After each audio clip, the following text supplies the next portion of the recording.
When tech CEO Jason dumped me for refusing to sign an NDA about our relationship, I never expected he'd fabricate lies to destroy my career. But his need for control became his downfall when his own recordings exposed the truth and turned his empire into ashes. Before I reveal how a powerful millionaire's revenge backfired spectacularly, hit that like button and subscribe to see more stories of karma and justice. Trust me, you won't want to miss how this ends. I never thought my life would become a cautionary tale about power and revenge. 3 years ago, I was just another ambitious marketing strategist climbing the tech ladder in San Francisco. My days were filled with campaign metrics and client pitches. I lived for the rush of launching products that changed how people connected with technology.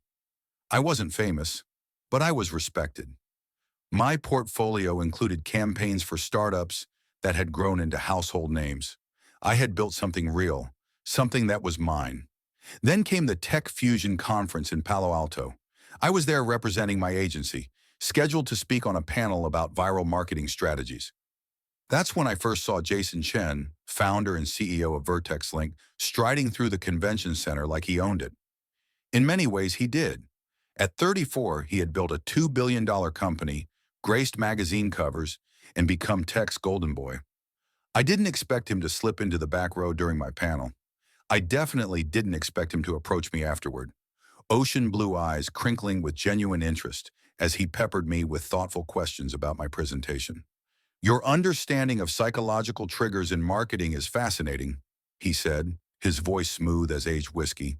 "Would you continue this over dinner?" One dinner became weekend hikes in Marin County. Late-night conversations about changing the world through technology turned into whispered dreams and shared silences. He sent handwritten notes to my office, actual pen and paper in the digital age. For my birthday, he flew us to Kyoto because I once mentioned loving Japanese gardens. When he introduced me to industry legends as the brilliant mind I've been telling you about, I felt seen in ways I never had before. I fell hard and fast, blind to the storm clouds gathering behind his brilliant smile. How could I have known that what felt like the beginning of my greatest love story was actually the first chapter of my worst nightmare? Dating Jason felt like being handed a VIP pass to a world I'd only glimpsed from afar. Suddenly, I was sitting in private rooms at Michelin-starred restaurants, weekend getaways on his yacht in the Mediterranean, and front-row seats at exclusive tech launches. My Instagram followers tripled when people realized who was behind the camera in my photos. There's something intoxicating about stepping into a life where money is never an object, where every door swings open at the mention of your partner's name. But I didn't abandon myself completely in those golden days. I still showed up for my clients, still declined his offers to just quit and let me take care of everything. I'd worked too hard to build my reputation as a marketing strategist with integrity. When he suggested I join Vertex Link's marketing team, I gently but firmly refused. "I love what you've built," I told him, "but I need to build something of my own." He seemed to respect that line, at first. I began sharing career advice on my social accounts, speaking to young women about maintaining independence in relationships, building confidence in male-dominated industries. My following grew steadily. People responded to authenticity in a world of carefully curated content. Jason even seemed proud, introducing me to Silicon Valley pioneers with genuine enthusiasm. "She's revolutionizing how we think about consumer psychology," he'd say, his hand warm against my back. Those nights laughing with tech visionaries and venture capitalists on rooftop bars overlooking the bay, I felt like I'd found the perfect balance. A relationship that lifted me up without swallowing my identity. Partners who respected each other's ambitions. Jason would catch my eye across crowded rooms, his gaze a private language between us. And later, when the world fell away, his whispered plans for our future seemed as solid as the empire he'd built. I was so captivated by the view that I didn't notice the foundation beginning to crack beneath my feet. The shift was subtle at first, like a song playing slightly off-key. Jason began questioning my late client meetings. "Who were you really with?" he'd ask, his tone wrapped in a joke that wasn't quite funny. He'd scroll through my phone while I showered, claiming he was just ordering us dinner through my apps. When I called him out, he'd flash that disarming smile. "Can you blame me for being protective of what's mine?"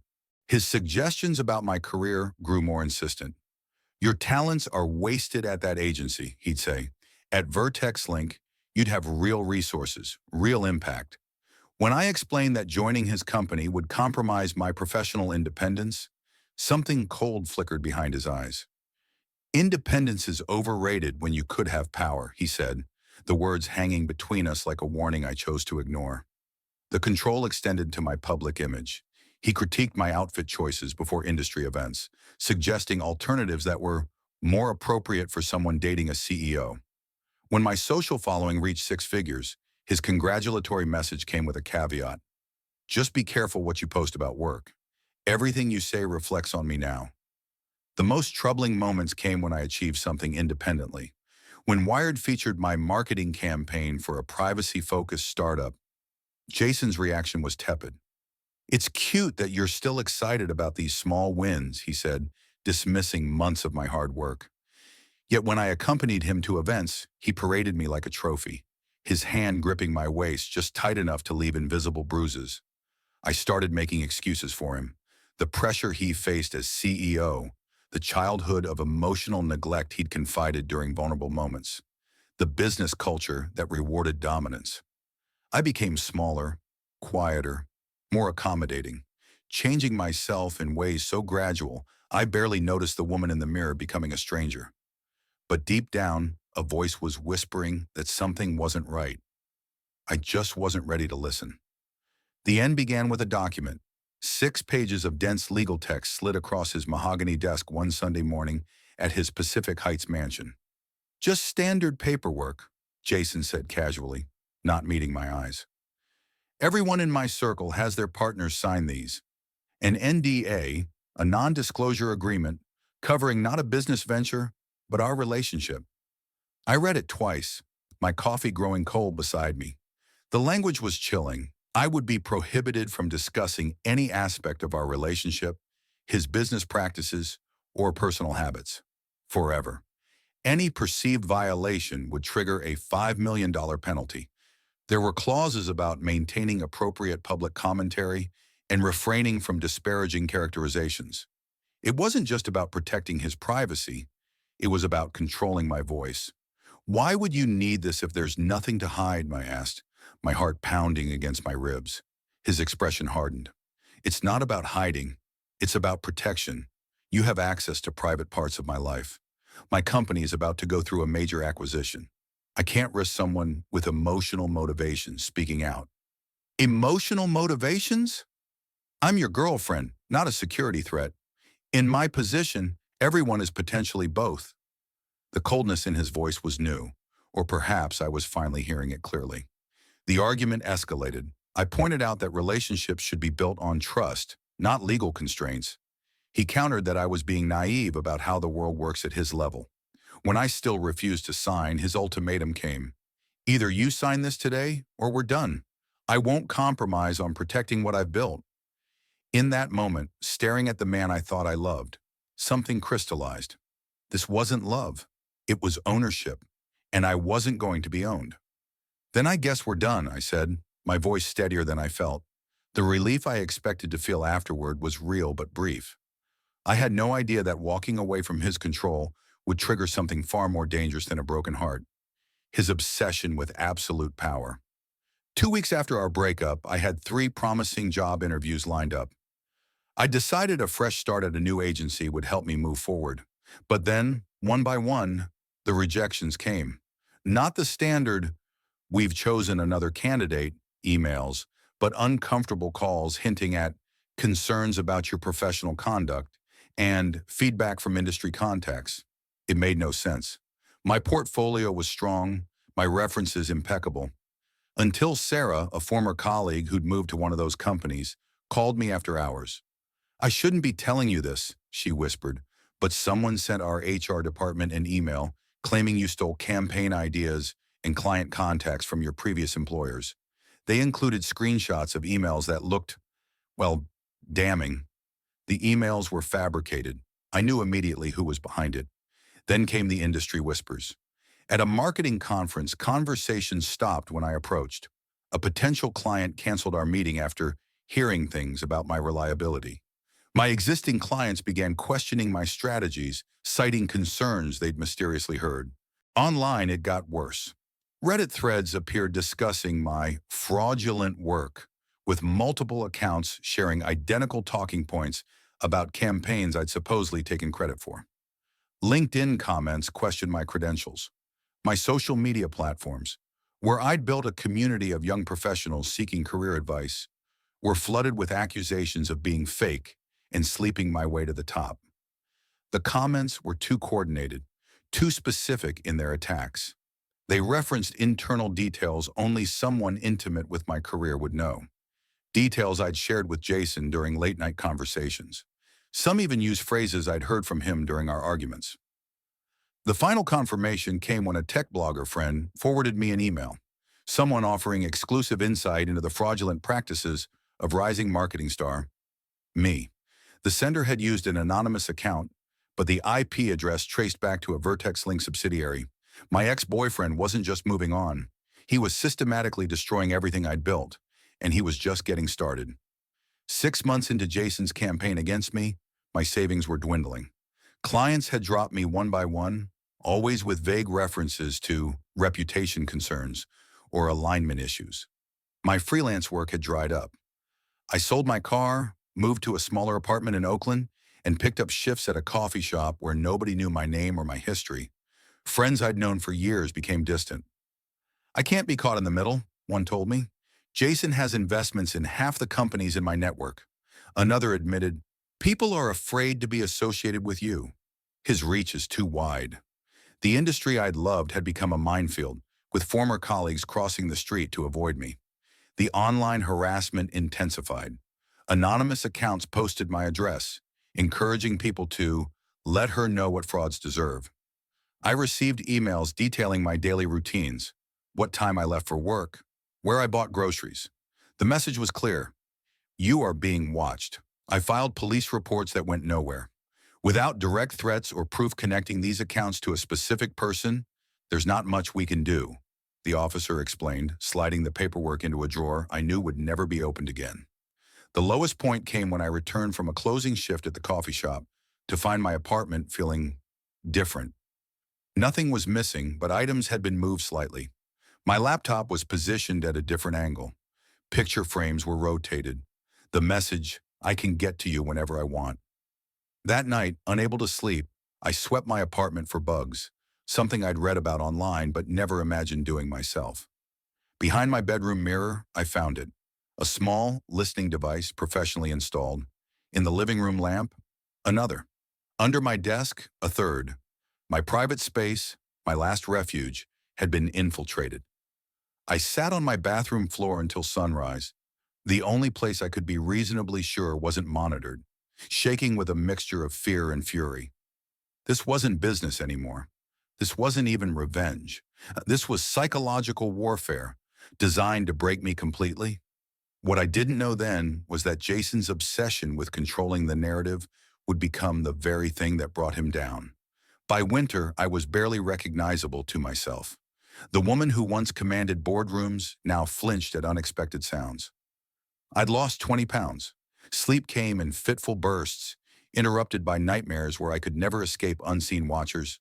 I stopped using social media, disconnected my smart devices, and paid for everything in cash, becoming a ghost in a digital age. On particularly dark nights, I researched relocating, maybe to Minneapolis, where my cousin lived, or further away to Europe, where Jason's influence might not reach. I'd have to abandon my career entirely, start fresh in a field unrelated to tech or marketing. The thought of surrendering everything I'd built made me physically ill, but continuing this way seemed impossible. Depression settled over me like a heavy blanket. I stopped reaching out to the few friends who had stood by me, too exhausted to maintain the pretense that I was fighting back. Some days getting out of bed to make coffee felt like scaling a mountain. My world had contracted to the size of my fears. Then came the email. It arrived from an address I didn't recognize with only a single line of text. He records everything, even himself. Check your attachments. The sender, a concerned employee. My hands trembled as I downloaded the file, scanning it first for malware. It was an audio recording dated 3 months earlier. I pressed play and heard Jason's voice, clear and confident, speaking to someone in what sounded like his office. "The smear campaign is working perfectly," he said, satisfaction evident in his tone. "Her client list is almost completely gone. Another month and she'll be professionally radioactive." A pause. "No, no one can trace it back to us. I've been careful to use the shell companies for the payments to the trolls. Besides, who would believe her? She's just a bitter ex looking for someone to blame for her failures." The recording continued, detailing the fake emails he'd created, the contacts he'd pressured to blacklist me, the surveillance team he'd hired. 15 minutes of systematic destruction, outlined with the same meticulous planning he applied to business strategies.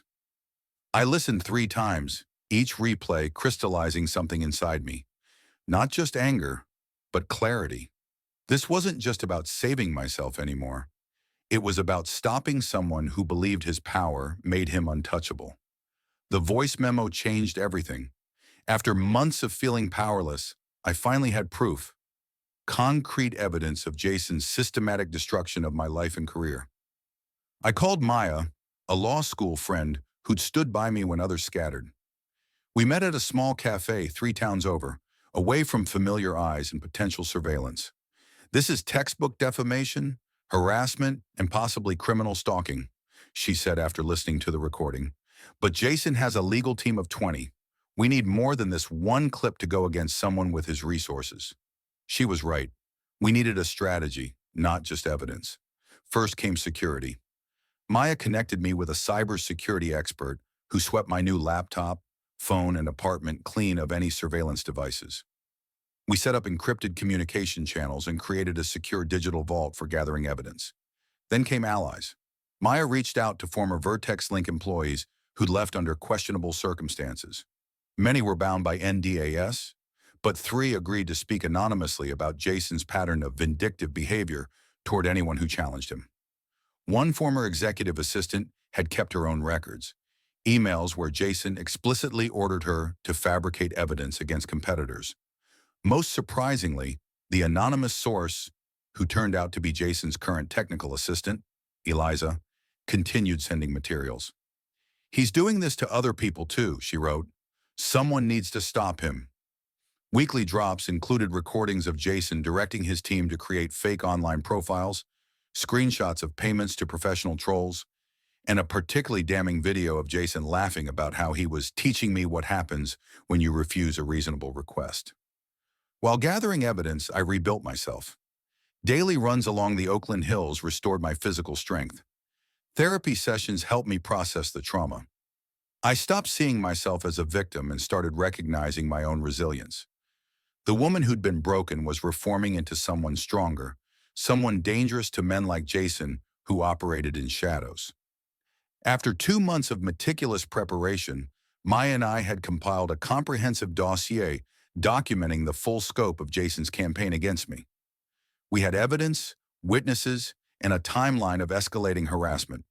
"You realize once we do this, there's no going back," Maya warned. "He'll come at you with everything he has." I looked at the folder containing months of my suffering, transformed into a weapon of truth. "Good," I said. "I'm counting on it." We launched at dawn on a Tuesday, not with a lawsuit that would have been immediately buried by Jason's legal team, but with the truth strategically deployed across multiple channels simultaneously. I published a meticulously documented Medium article titled "When Power Becomes Poison: My Year of Harassment" by Vertex Link CEO Jason Chen. The piece included selected audio clips, screenshots, and testimonials, all vetted by Maya to ensure they were legally defensible. I didn't rant or accuse. I simply presented evidence chronologically, my tone measured and factual. The final paragraph wasn't about vengeance, but accountability. "This isn't just my story. It's about what happens when wealth insulates people from the consequences of their actions." Within hours, the article had been shared thousands of times. Tech journalists who'd been fed stories about my professional failures now received a comprehensive press package with additional evidence not included in the public article. 3 major technology news sites ran features by midday. Then came the watershed moment. Eliza, Jason's assistant, resigned publicly with an open letter corroborating my account and adding her own experiences. I can no longer be complicit in the systematic abuse of power I've witnessed, she wrote. Her credibility as a current insider was devastating to Jason's defense. The dam broke. Former employees began speaking out about toxic leadership practices. Two women came forward with similar stories of being professionally sabotaged after ending relationships with Jason. A venture capitalist revealed how Jason had blacklisted a former partner's startup across Silicon Valley after a business disagreement. By evening, number Vertex Link Toxic was trending. The company's PR team issued a statement calling my allegations misleading characterizations from a disgruntled ex-partner. But the evidence spoke for itself. Their weak response only fueled public interest in the story. The most powerful moment came when the CEO of Lumen Technologies, a major industry player, tweeted, "I've reviewed the evidence presented today regarding Jason Chen's actions. If verified, this behavior has no place in our industry. Lumen will be pausing our partnership discussions with Vertex Link pending a full investigation." Other companies followed suit. By midnight, Vertex Link's stock had dropped 17% in after-hours trading. I sat in Maya's apartment, watching the cascade of accountability I'd initiated, feeling not triumph but a profound sense of justice finally in motion. The man who had tried to silence me had inadvertently amplified my voice beyond anything I could have achieved alone. The next 72 hours unfolded like a fever dream. Vertex Link's stock plummeted 43% from its pre-revelation value. Major clients publicly announced they were reviewing their relationship with the company. The tech press, once careful to treat Jason with kid gloves, now analyzed his past behaviors through a newly critical lens, finding patterns of bullying and manipulation that had been dismissed as tough leadership. On day 2, Vertex Link's board of directors called an emergency meeting. I know because 3 separate business reporters texted me updates in real time, my phone buzzing constantly with notifications. The meeting lasted 7 hours. By evening, the company issued a terse statement. Vertex Link is committed to the highest standards of professional conduct and takes these allegations seriously. We are launching an independent investigation and will take appropriate action based on its findings. It was corporate speak for "we're panicking." Jason remained conspicuously silent until day 3, when his personal PR team arranged an exclusive interview with TechCrunch.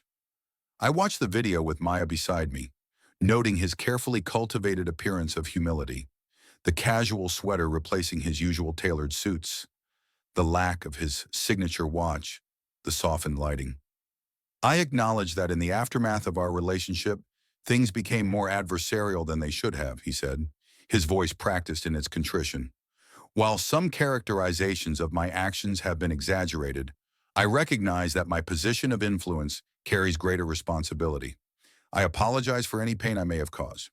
The non-apology backfired spectacularly. Social media erupted with clips of his statement juxtaposed with the actual evidence. Our chakrat may have caused began trending as people mocked his attempt to minimize systematic harassment as an afterthought. By noon, Vertex Link's largest institutional investor publicly called for new leadership. At 4:15 p.m. Pacific Time, the board announced Jason's resignation, effective immediately. The statement described it as a mutual decision to allow the company to move forward. His golden parachute was reportedly worth $160 million, revealing that even in disgrace, different rules applied to men of his stature. But money couldn't buy back his reputation. Within a week, he'd been removed from the boards of 2 major foundations. His alma mater quietly renamed a computing lab that had borne his name. Former allies distanced themselves, deleting Instagram photos and tweets that showed their association. The man who had tried to erase me from the industry had effectively erased himself. As Jason's empire crumbled, mine began to rebuild from the ashes. The first email arrived from Meridian Ventures, a female-led tech incubator. "We've followed your story and admire your resilience. We'd like to discuss potential collaboration opportunities." Then came outreach from a leading marketing agency, a tech publication seeking a guest columnist, and 3 startups wanting consultation on their brand positioning. The offers were validating, but I was cautious. The experience had changed me. I no longer saw professional opportunities through rose-colored glasses. I interviewed potential partners with new questions. How did they handle internal conflicts? What was their response to the Vertex Link situation? What structures did they have for accountability? After careful consideration, I declined the traditional roles and instead launched my own consultancy, Phoenix Strategy. Our mission, helping companies build ethical marketing practices and healthy workplace cultures. Our first client was, ironically, Vertex Link itself. Their newly appointed CEO, Diane Mercer, reached out personally. "We need to transform our company culture from the ground up," she explained during our first meeting. "Who better to help us than someone who experienced its toxicity firsthand?" The project became a case study in corporate rehabilitation, replacing fear-based leadership with transparency, instituting anonymous reporting systems for misconduct, and creating mentorship programs for women in tech. My social media following, once focused on career advice, evolved into a platform for discussions about power dynamics in tech. I started a podcast featuring conversations with people who'd stood up to workplace bullying and systemic abuse. The first episode hit 200,000 downloads within a week. Speaking engagements followed, panels on tech ethics, keynotes at women in business conferences. People approached me afterward with tears in their eyes, sharing their own stories of workplace harassment and finding the courage to address it. Each conversation reinforced that my experience, while personal, reflected a much broader problem in our industry. The most unexpected development came 6 months later when Diane invited me to join Vertex Link's board of directors. "Your perspective is exactly what this company needs to ensure we never repeat the mistakes of the past," she argued. After much consideration, I accepted, not just as a personal victory, but as a structural change. The woman who had been systematically excluded from the industry now had a voice in shaping its future. My resurrection wasn't just professional. I rediscovered joy in small moments. Morning runs without looking over my shoulder, dinners with friends without checking for listening devices, nights of uninterrupted sleep. The hypervigilance faded gradually, replaced by a grounded strength I'd never possessed before. Jason disappeared from Silicon Valley's spotlight. Last I heard, he bought property in Austin and has been quietly meeting with investors about a new venture. His Vertex Link shares, while diminished in value, still left him wealthier than most people will ever be. Money insulates even the fallen. Sometimes people ask if I feel vindicated by his downfall, expecting tales of sweet revenge. The truth is more complicated. I don't celebrate his destruction. I celebrate the truth prevailed in an industry where power often dictates reality. I feel satisfaction not in his loss, but in proving that wealth and influence have limits when confronted with clear evidence and collective action. The strangest emotion I've wrestled with is gratitude, not for the trauma, which I would never wish on anyone, but for how the experience transformed me. Before Jason, I measured success through conventional metrics: client lists, campaign results, industry recognition. Now I understand that real power isn't about controlling others, but about maintaining your integrity when it would be easier to surrender it. I've learned that systems protect powerful people until doing so becomes more costly than holding them accountable. Change doesn't happen through individual heroism, but through strategic action and community support. Without Maya's legal expertise, Eliza's insider evidence, journalists willing to investigate, and an industry finally ready to address its darker aspects, my story would have ended very differently. The most important lesson was about rebuilding. Trauma changes you. There's no returning to who you were before. For months, I tried to recapture my pre-Jason self, the woman with boundless optimism and implicit trust in others. Eventually, I realized that woman was gone, replaced by someone with deeper wisdom, stronger boundaries, and a more nuanced understanding of human nature. I had to mourn her loss before I could appreciate what had taken her place. Today, I approach both personal and professional relationships with a healthy skepticism that doesn't preclude connection, but demands consistent respect rather than assuming it. I recognize warning signs I once dismissed. I value actions over words, patterns over promises. When young women in tech ask for advice, I tell them to build networks of genuine support, document everything, and trust their instincts about people's character. I tell them success shouldn't require surrendering their dignity or independence. Most importantly, I tell them that even if powerful forces align against them, truth has its own gravity. Sometimes slow, but ultimately unstoppable. The powerful aren't invincible. They just haven't yet encountered the right kind of resistance. Remember, no one is too powerful to be held accountable when enough voices join together. Your story matters, your boundaries matter, and sometimes the most revolutionary act is simply refusing to be silenced. Thank you for listening to mine.